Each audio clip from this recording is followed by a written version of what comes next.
Hey guys, when I first saw this Lightning Flywheel blaster surface online about 2 weeks ago, I knew I had to review it, as it looks very similar to my favorite blaster, the Diana.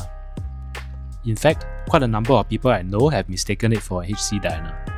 But this Lightning blaster is from a different company called AIT. It seems to be heavily inspired by the Diana, but with some new and interesting functions and ideas incorporated into it. Thank you very much to IFB for lending me this demo unit for review. If you don't already know, I am a huge fan of the HC Diana. The Diana has been one of the best, if not the best, brushless flywheel pistol-sized blaster for the last few years. Hence, it is compulsory to compare the Lightning to the Diana, seeing how the Lightning looks so similar to the Diana. I will try my best to be as detailed and as objective as possible for this review. All opinions expressed in this video are my own. Please do your own research and go try out this blaster yourself first to see if it works for you. I will be unboxing this Lightning first. The Lightning comes with an outer carton box. It opens to reveal a nice black box with the Lightning words embossed on it. Product label here. It looks like AIT is short for Akaishi Innovation Technology Hong Kong Company Limited, which is apparently a new and sister brand to 40 Max, the airsoft company that makes the 40mm grenades. There are two versions. This one has the orange transparent top slide and clear transparent lower. The other version is just clear transparent. The shell is polycarbonate. This has a couple of warning labels at the side and a huge warning label at the back.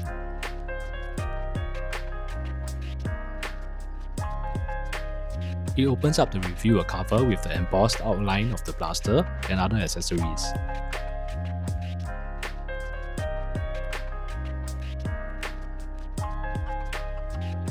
It comes with 10 1g regular worker darts, a rechargeable battery with 11.1 volts and 535 mAh capacity. This is essentially a 3S LiPo, which is different from the Diana's default 4S LiPo battery. Its capacity is just a little bit lower than the Diana's 550 mAh capacity. It also comes with a Type-C charging dock. More about the charging process later. The manual is on screen. Do pause the video if you want to take a closer look. This Lightning blaster looks so much like the Diana in terms of overall silhouette. Let's keep the box and take a closer look at the blaster.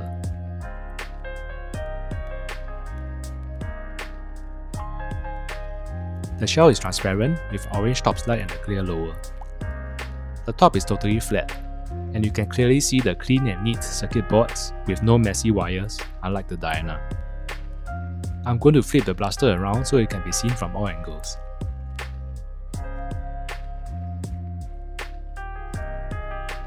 Here's the front with the battery bay, the bottom with the magazine. The magazine is also transparent but has a black bottom cover. It sticks out slightly from the grip. The back with the display screen, the iron sights which are part of the top slide. Now let's compare this Lightning with the 2023 Diana. The Diana has plenty of screw ports, which allows for various aesthetics and functional attachments to be added. But the Lightning does not have any screw ports. That means no red dot sights, no body kits and no Picatinny rails. This is a major turn-off for me. I definitely prefer the Diana's irons over the Lightning. They are black, which makes it much easier to perceive and aim at targets with when compared to the orange transparent irons. The Diana's front side post also lights up, which makes it even better to aim with, especially in low light settings. While Diana's rear sights are also upgraded to third-party fiber optic ones, making target acquisition easier and faster. The Lightning is slightly shorter than the Diana with the extended barrel. The Diana's top looks more streamlined and tapered, while the Lightning looks more blocky. The back profile looks similar. Diana's rear is tapered, while the Lightning's rear is just a little bit bigger to accommodate the display screen. The width of the grip looks about the same. The Lightning's grip is slightly shorter and you can see part of the magazine sticking out of it, while the Diana's magazine looks neater to me with the thicker end cap in line with the end of the grip. This is the view from underneath the blaster. Similar from the top, the Lightning looks more blocky while the Diana looks more streamlined. And here's the view from the front. Personally, I prefer the Diana's more streamlined look compared to the Lightning's slightly blocky look. And here is a view from the sides. Both blasters have their respective brand logos on the grip. The contours on both grips look and feel identical too. Both blasters feel comfortable in the hand. The Lightning weighs about 380 grams with a battery and magazine. The Diana with polycarbonate shell, battery and magazine weighs about 480 grams, about 100 grams heavier than the Lightning. Lighter is definitely better when it comes to competitive play and for younger players. Although I know some older players may prefer a slightly heavier feel, as a lighter Lightning may feel more like a plastic toy. The Lightning's proprietary magazine is definitely lighter and thinner. It still feels very sturdy, but probably not as sturdy as the Diana's thicker magazine with the black stubby end cap. It may be best to have some kind of bumper for the Lightning's magazine, just in case.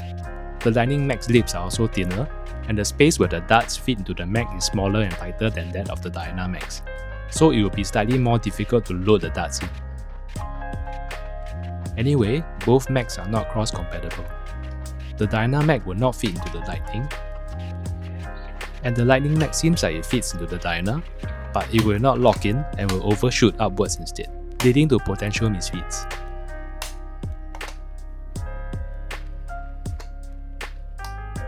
Let's move on to operating the blaster. As mentioned earlier, this 11.1V 535mAh capacity battery is rechargeable via the charging dock with USB Type-C cable.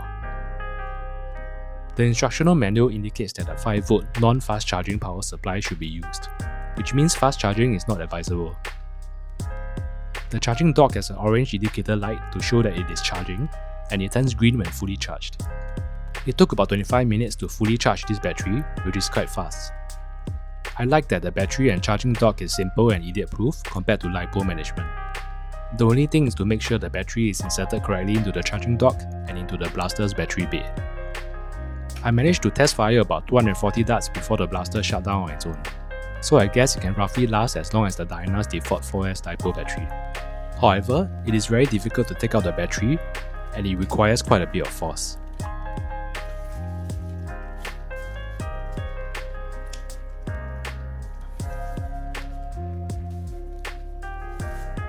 There is a small round button in the trigger area. This is the on-off button and also the ammo counter reset button. Press it to switch the blaster on. The front of the blaster will give off a few colourful flashes when starting up, which make it feel like a children's plastic toy gun that flashes random colourful lights. Press and hold for 2 seconds to show the battery life indicator. Press and hold for 5 seconds to switch it off. Let's switch it on again.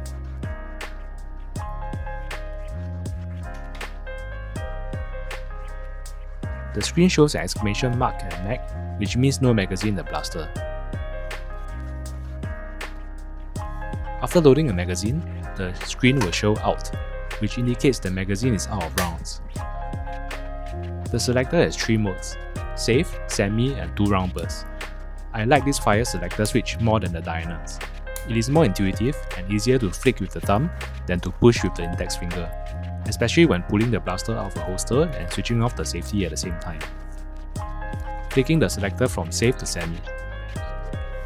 Press the reset button to reset the counter to 10, and the flywheels will start spinning at low speed. This is equivalent to the Diana's hot mode. The reset button can also be pressed first to reset the counter to 10 before changing the selector from safe to semi to start the flywheels. If the mag is taken out at any time, the flywheels stop spinning. When the mag is reinserted, the flywheels start pre-spinning again. I really like this idea of the flywheels pre-spinning whenever a mag is inserted, assuming the fire selector is set to semi or burst. Also, the pre-spinning for the Lightning is quieter than the hot mode for the Diana.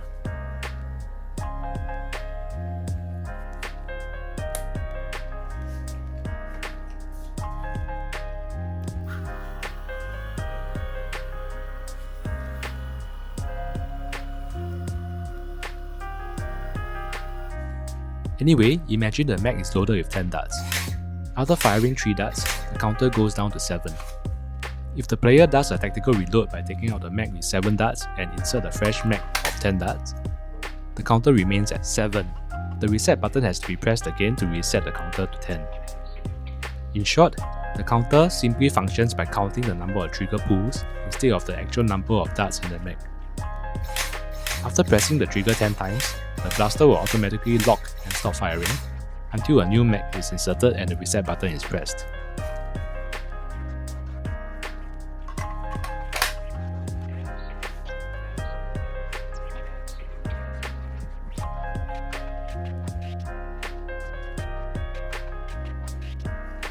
Likewise, in the 2-round burst mode, the blaster will auto-lock after the trigger is pressed 5 times.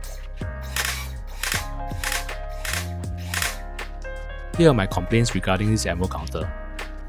Firstly, the counter will always reset to 10. It means only 10 round mags can be used. Secondly, the reset button is small, soft and mushy. It is not tactile enough and not very responsive.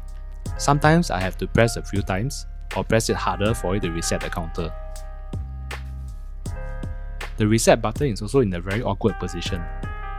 With some practice, it can be pressed with the tip of the right index finger, but in the stressful situation, it will be much easier to use the other hand to press it instead. That means this blaster will probably have to be operated with 2 hands constantly.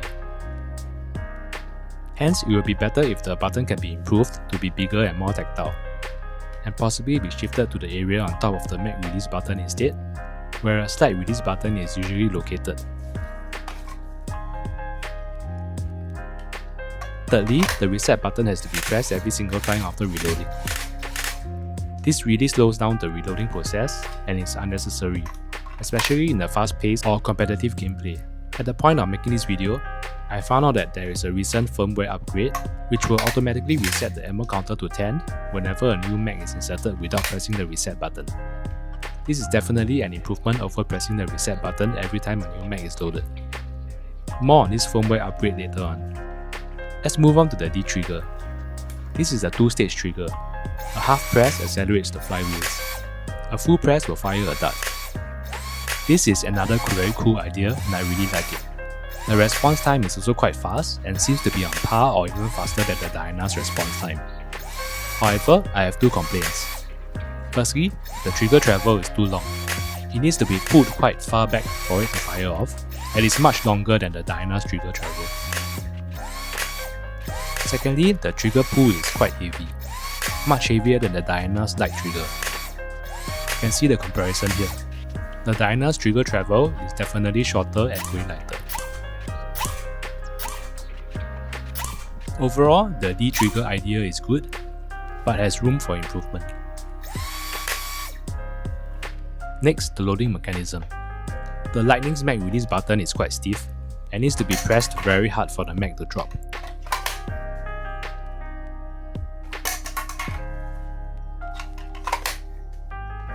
Also, it is easier for the mag to gravity drop by tilting the blaster away from the body.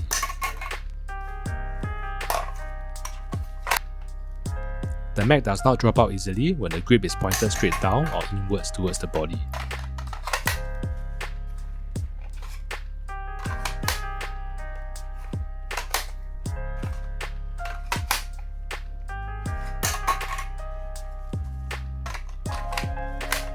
The Diana's loading mechanism is way smoother and better.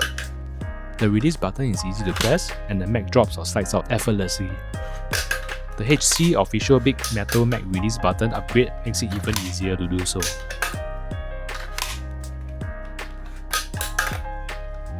Also, the Lightning does not have screw ports at the grip to attach a flat mag well to make reloading smoother. The Diana vents heat from the metal heat sinks, which explains why the metal portion gets warm very fast. The Lightning does not have heat sinks, and the top slide does feel a bit warm to the touch after about 30 shots. Not too sure if heat dissipation is a major concern for the Lightning, and whether prolonged usage and excessive heat will damage its internals. Let's move on to the performance in terms of FPS and accuracy.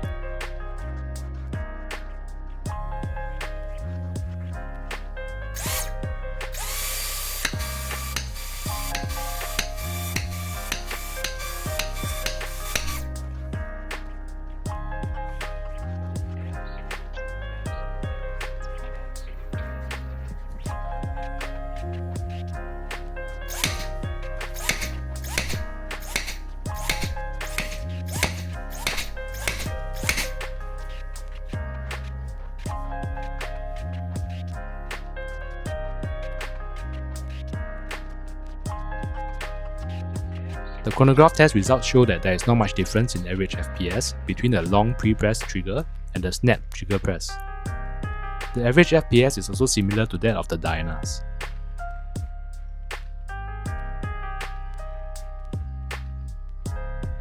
The accuracy test is conducted indoors with a 10-meter target. Brand new 1 gram regular worker darts are used.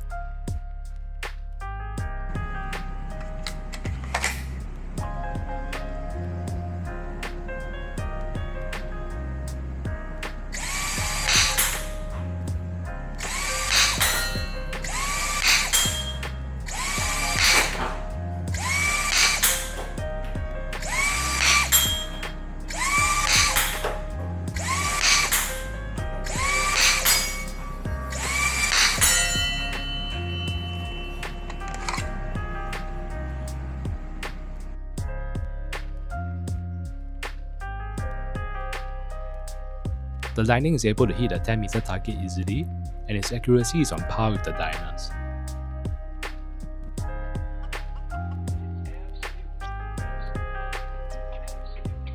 As mentioned earlier, there is a version 9.0.4 firmware update announced recently on 10th of August on AIT's WeChat. With the update, the Lightning is now able to automatically reset its ammo counter to 10 when inserting a new mag, instead of having to press the mushy and unresponsive reset button every single time. The D-shot trigger is also optimized and reduced single shot delay to a minimum of 30 milliseconds. It also added a battery protection function with automatic shutdown under low voltage. This firmware update is possible due to the Wi-Fi module within the blaster. It is quite easy.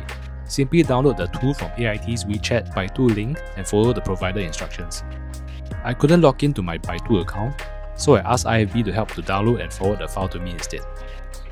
Here is what I did to update the firmware. Unzip the file in Windows, open up the instructions, Google translated and pasted the English instructions here, open up the second pictorial instruction file with steps labeled A, B and C.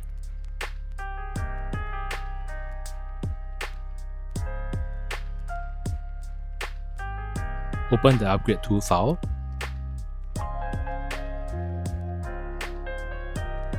switched on the Lightning blaster,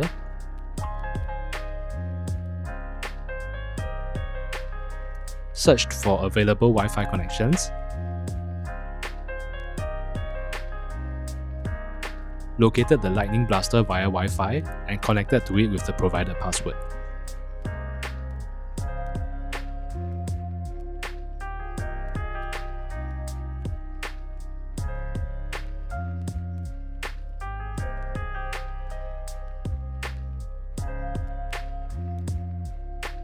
Next, switch the IP to the correct one, which is 192.168.4.2, and click on the button labeled A in the pictorial instructions.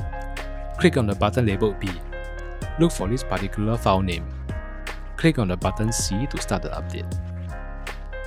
The Lightning blaster will start flashing red when the firmware is updating. When the update is complete, the blaster will restart itself. Press and hold the trigger for a few seconds and the firmware version number will show up on screen. Just double check if it is the latest version.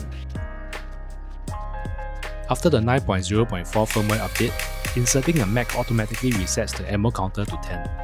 There is no need to manually press the reset button anymore. This is a big improvement to the reloading process.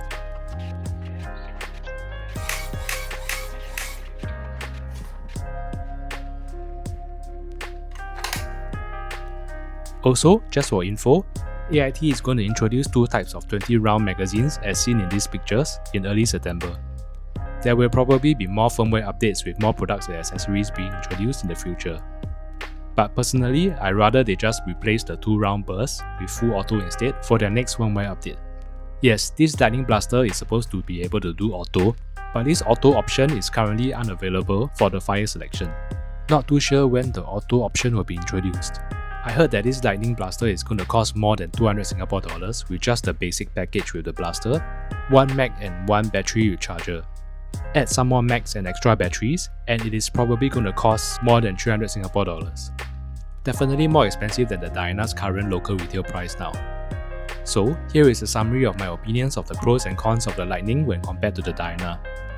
Some factors may be more or less important to you, so take it with a pinch of salt. But overall, I feel that the Diana is still the better and more refined blaster. The Lightning definitely has potential, but it is still rough around the edges and needs some improvement. I hope that this crazy long video is useful and helpful for you to decide whether you should get the Lightning or the Diana. By the way, I did try to open up the Lightning to check out its internals and see how the rear brushless motor works. Yes, apparently there is a brushless motor at the back, which is different from the solenoid pusher used in the Diana. But the front part of the slide was attached so tightly that I did not want to exert unnecessary force for fear of breaking it. This is a demo unit from IFB after all. I couldn't figure out how to remove the top slide, so I gave up. The Mac release is also supposed to be ambidextrous, but I couldn't figure out how to switch it around. If you know how to take the Lightning apart properly, please leave the instructions in the comment section below. Leave a comment on which blaster you prefer, and remember to like this video and subscribe to my channel. Thank you and see you.